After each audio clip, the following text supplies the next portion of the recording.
Indicator ছাড়া যদি আপনি সাপোর্ট এন্ড রেজিস্ট্যান্স ধরতে চান তাহলে এই ভিডিওটা কিন্তু মিস করবেন না, রাইট? তো স্টেপ 1, যে সাপোর্ট রেজিস্ট্যান্স আন্ডারস্ট্যান্ড করতে হলে তো প্রথমে এটা আন্ডারস্ট্যান্ড করতে হবে what is support and what is resistance, right? প্রথম বুঝুন যে সাপোর্টটা কি। সাপোর্টটা হচ্ছে যেখানে বায়ার মার্কেটকে ধরে রাখে, আর রেজিস্ট্যান্সটা হচ্ছে যেখান থেকে সেলার মার্কেট উপরে উঠতে দেয় না। আন্ডারস্টুড? সো এই জন্যই হচ্ছে জিনিসটা যে এটা কোন একটা লাইন নয়, ইটস এ এরিয়া। সো সবসময় মাথায় রাখবেন সাপোর্ট রেজিস্ট্যান্স কখন একটা লাইন হিসেবে আসে না, ইটস এ জোন।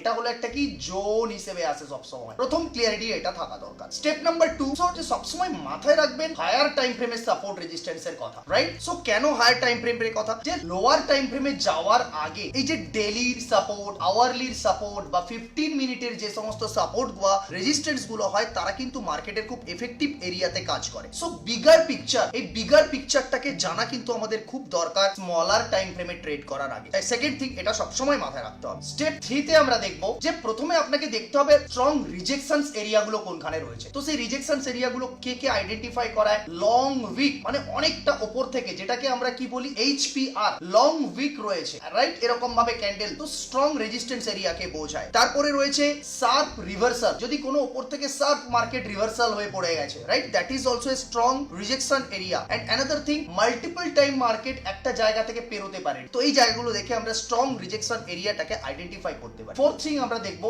স্টেপ 4 এ আমরা শিখবো কি স্ট্রং সাপোর্ট কি করে আমরা বানাবো। তো সেই জায়গায় কি কি দেখতে হয়? যে মাল্টিপল টাইম মার্কেট একবার বা দুবার এরকম জায়গা থেকে উঠে এসছে, 3 বার উঠে এসছে, তো সেই এরিয়াগুলো খুব ভালো সাপোর্ট হিসেবে কাজ করে, রাইট? এন্ড তার সাথে সাথে রয়েছে 3 বার 4 বারের বেশি যখন সাপোর্ট নেয় একটা জায়গাতে বারবার টাচ করে, তখন সেটা একটা স্ট্রং সাপোর্টে পরিণত হয়। এন্ড ইনস্টিটিউশনাল যে বাইং গুলো আসে সেগুলো কিন্তু এই স্ট্রং সাপোর্ট এরিয়ার কাছ থেকেই আসে, সবসময় মাথায় রাখবেন। স্টেপ 5 এ মাথায় রাখবেন কি যে প্রিভিয়াস হাই এন্ড লো কিন্তু খুব ইম্পর্টেন্ট রোল প্লে করে। সেই প্রিভিয়াস হাই এন্ড লো কারা? তারা হচ্ছে কি পিডিএইচ, পিডিএইচ কে previous day high, PDL previous day low, PSH previous swing high, PSL previous swing low. এই এরিয়াগুলো কিন্তু খুব সুন্দরভাবে মার্কেটে আইডেন্টিফাই করা দরকার আপনাদের স্ট্রং সাপোর্ট এবং রেজিস্ট্যান্স কে খোঁজার জন্য। স্টেপ 6 এর মধ্যে আমরা জানবো যে স্ট্রং সাপোর্ট এবং স্ট্রং রেজিস্ট্যান্স গুলো কি করে থাকে। তো সবসময় মাথায় রাখবেন মার্কেটে কোনো লাইন টেনে করে হচ্ছে স্ট্রং সাপোর্ট বা স্ট্রং রেজিস্ট্যান্স কে আইডেন্টিফাই করবেন না, রাইট? সবসময় মাথায় রাখবেন যে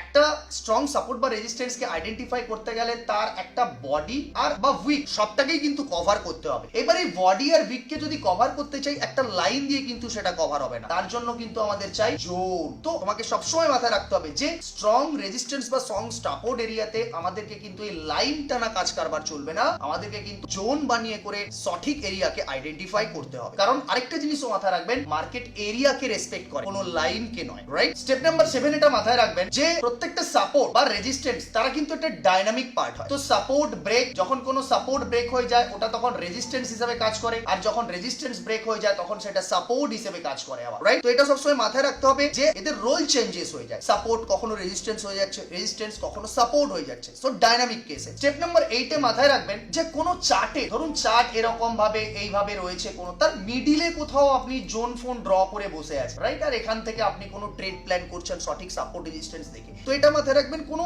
মিডিলে করতে যাবেন না কাজ। সাপোর্ট রেজিস্ট্যান্সের জন্য কাজ করতে গেলে সবথেকে লোয়ার পয়েন্ট বা সবথেকে হায়ার পয়েন্টে আপনাকে কিন্তু এন্ট্রি বা এক্সিটের কাজ করতে হবে। মাথায় রাখতে হবে এটা কিন্তু যে মিডিলে কোথায় আমি করে দিলাম, কারণ মিডিলটা কনফিউশন জোন হয় সবসময়। Middle area is totally confusion zone. জোনের এজ কাকে বলছে? হয় টপ আর না হয় বটম। এরিয়ার থেকে তুমি বাই প্ল্যান করো, এখান থেকে রিভার্সাল প্ল্যান করো, এখান থেকে ব্রেকআউটে করতে পারো কাজ। So this is the ultimate. তো এটা মাথায় রাখতে হবে, middle is the confusion area and edge is the good area. যে কোনো edge, up or down edge. Step 9 এ আমি বলবো কিছু গোল্ডেন রুলের কথা। গোল্ডেন রুল গুলো কি? যে ক্লিন চার্ট, একদম ক্লিন চার্ট, পরিষ্কার চার্টের মধ্যে জিরো ইন্ডিকেটর, তার সাথে সাথে পেশেন্স, রাইট? এই সবটাই কিন্তু আমাদের লাগে একটা প্রফিটেবল ট্রেডিং ক্যারিয়ারের জন্য। কোনো ইন্ডিকেটর ছাড়া ক্লিন চার্ট আর তার সাথে সাথে পেশেন্স। যদি আপনি চান লাইভ মার্কেটের জোন ড্র করা দেখতে, তাহলে আপনি আমাদের লাইভ মার্কেট ক্লাস জয়েন করুন, যেটা প্রতিদিন আমরা আমাদের স্টুডেন্টসদের সাথে লাইভ ক্লাসেস নিয়ে থাকি। সেখানে ডেমো ক্লাসেস ফ্রি দেওয়া হয়, সেখানে প্রপার সাপোর্ট রেজিস্ট্যান্স ড্র করে দেখিয়ে দেওয়া হয়, রাইট? সো কিভাবে সেই লজিক্যাল 80% অ্যাকুরেসি সাপোর্ট রেজিস্ট্যান্স কে আমাদের ড্র